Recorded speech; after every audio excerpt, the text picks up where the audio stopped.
اعوذ باللہ من الشیطان الرجیم بسم اللہ الرحمن الرحیم۔ چوتھا پارہ تسلسل سورۃ آل عمران۔ راہ خدا میں خرچ کرنے کا معیار بلند یہ ہے کہ وہ چیزیں لٹا دی جائیں جو جان سے زیادہ عزیز ہوتی ہیں۔ دنیا میں اللہ کا اولین گھر مکہ مکرمہ ہے، بیت اللہ جو خیر و خوبی کا سرچشمہ ہے اور اہل جہان کا مرکز رشد و ہدایت ہے۔ ذی استعداد لوگ اس گھر کا حج کریں، اگر کوئی حج نہ کرے تو اللہ کا کچھ نہیں بگڑتا، وہ تو تمام دنیا والوں سے بے نیاز ہے۔ اے ایمان والو، اللہ سے ڈرو جیسا کہ اس سے ڈرنے کا حق ہے۔ دم واپسی کے وقت تمہیں حالت ایمان میں رہنا چاہیے۔ تم سب مل کر اللہ کی رسی قرآن کو مضبوطی سے تھامے رہو، اختلافات کے دلدل میں ہرگز نہ پھنسنا۔ اس پروردگاری کا کتنا بڑا احسان ہے، اس پروردگار کا یہ کتنا بڑا احسان ہے کہ اس نے تمہارے سارے اختلافات کو دور کر کے تمہیں بھائی بھائی بنا دیا۔ اب جبکہ کھلی کھلی ہدایات آ چکی ہیں، اختلافات کا شکار ہو کر فرقوں میں نہ بڑھ جانا، ورنہ اس روز سخت سزا پاؤ گے۔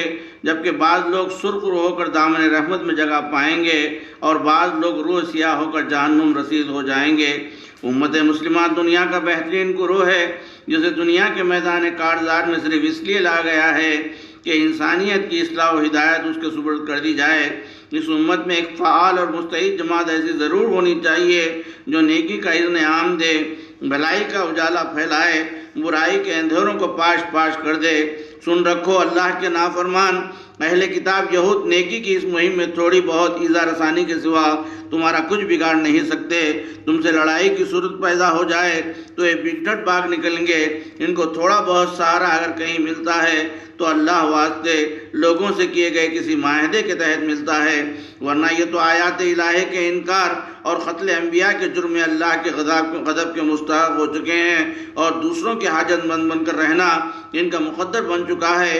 اپنی دنیا سنوارنے کے لیے جو لوگ دولت لٹا رہے ہیں، ان کی مثال ایسی ہے جیسے نہایت سرد اور برفیلی ہوا کے جھونکے چل رہے ہوں، جو کسی کھیت پر گزرتے ہیں جو ساری فصل پالے کی نظر ہو کر تباہ ہو جاتی ہے۔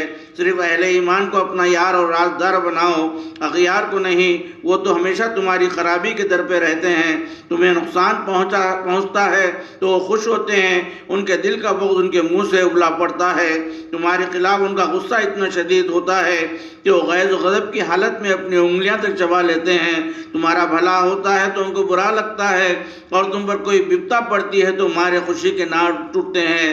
لیکن گھبراؤ نہیں، ان کے غیظ و غضب کا تم پر کوئی اثر نہ ہوگا، یہ اپنے غصے کی آگ میں خود ہی جل مریں گے۔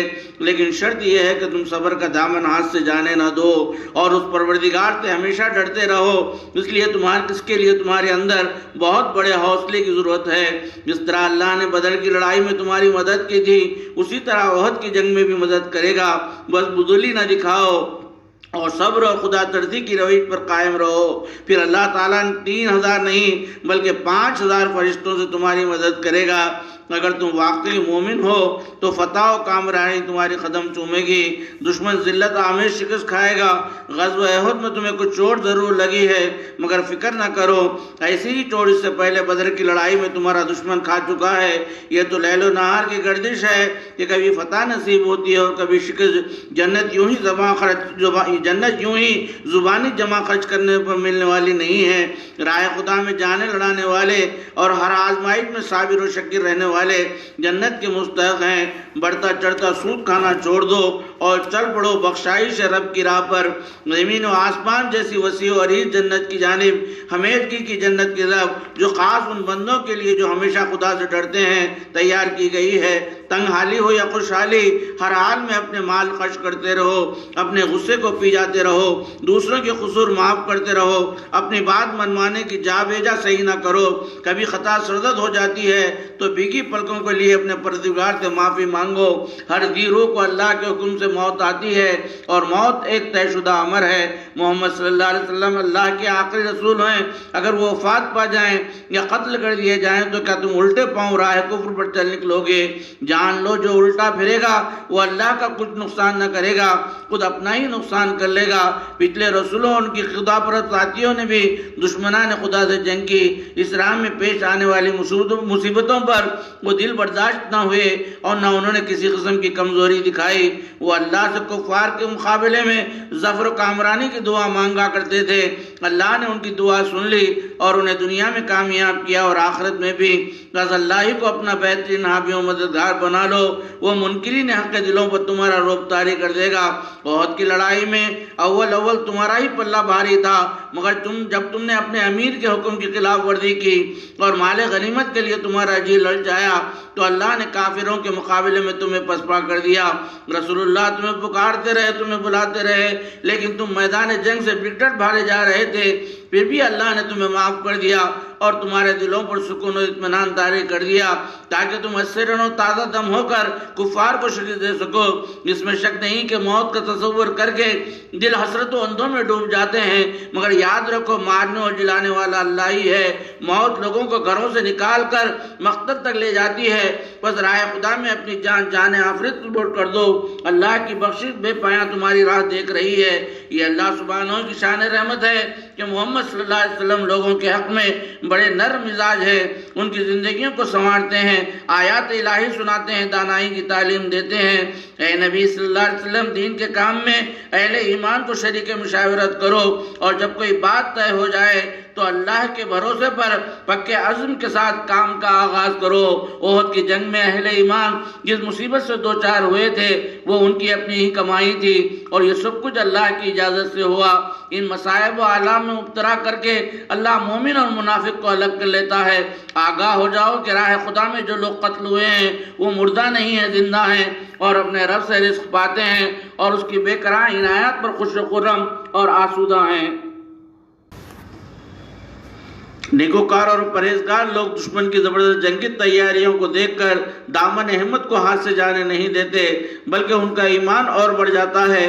انہیں اللہ عزوجل کی کارسازی اور اس کی کفالت پر کامل بھروسہ ہوتا ہے۔ خوف و ہراس کی ساری فضا شیطان کی پیدا کی ہوئی ہے، اس لیے انسانوں کو خوف کے بجائے اللہ کا خوف طاری رہنا چاہیے۔ اسی صورت میں اللہ کا فضل جاری رہتا ہے۔ لوگوں کی دنیاوی سرگرمیوں پر اہل ایمان کو رنجیدہ کبیدہ خاطر نہ ہونا چاہیے۔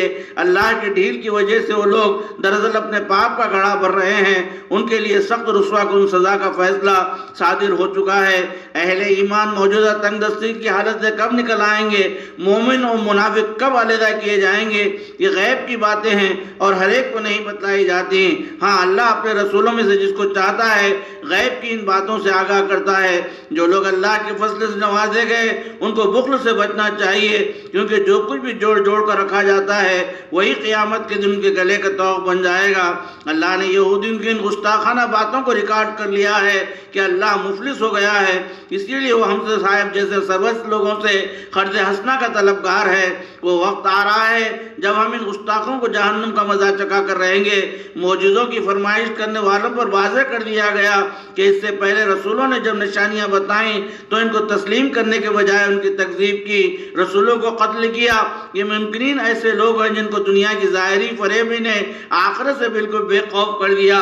زمین و آسمان کی بناوٹ میں، شب و روز کی پہن گردش میں ارباب دانش اللہ کی بہت سی نشانیوں کو دیکھتے ہیں۔ وہ ہر حال میں اور صبح و مساء خدا کو یاد کرتے ہیں، ان کے لبوں پر یہ دعائیں مسلسل آتی رہتی ہیں، بار الہ تو نے یہ ساری کائنات یوں ہی فضول نہیں بنائی، ہمارے قصور معاف فرما اور ہمیں عذاب جہنم سے محفوظ رکھ۔ اللہ تعالیٰ نے ان کی دعاؤں کے جواب میں فرمایا، ہم کسی شخص کا عمل ضائع نہیں کرتے۔ جن لوگوں نے ہماری خاطر ہجرت کی، بے گھر ہونا گوارا کیا، ان سب کے قصور ہم معاف کر دیں گے۔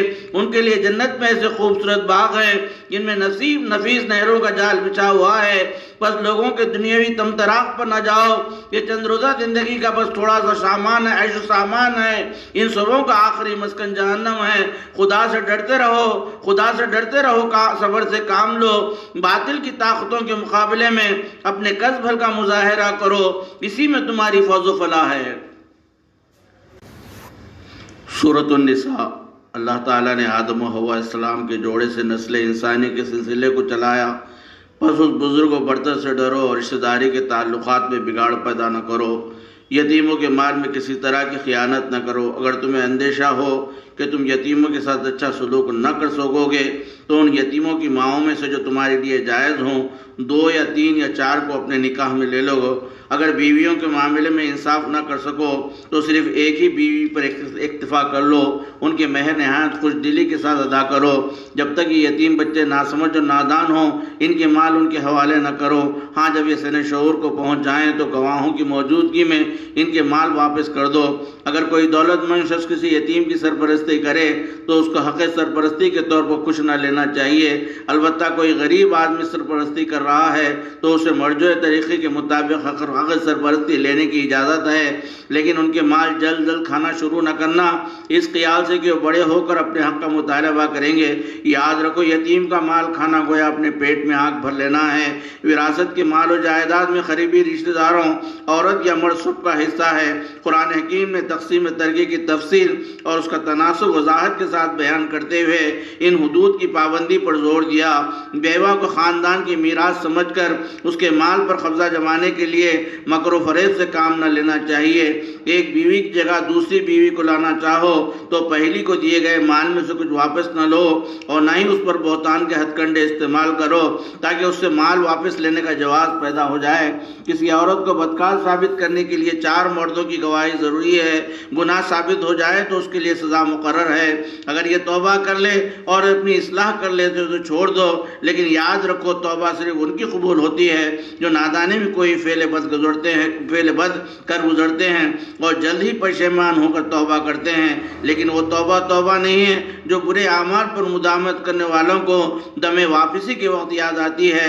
ان عورتوں سے نکاح حرام ہے: مائیں، بیٹیاں، بہنیں، پھوپھیاں، خالائیں، بھتیجیاں، بھانجیاں، رضائی مائیں، باپ کی منکوحہ عورتیں، رضائی بہنیں، بیویوں کی مائیں، بیویوں کی لڑکیاں، بیٹوں کی بیویاں اور ایک ساتھ دو سگی بہنیں۔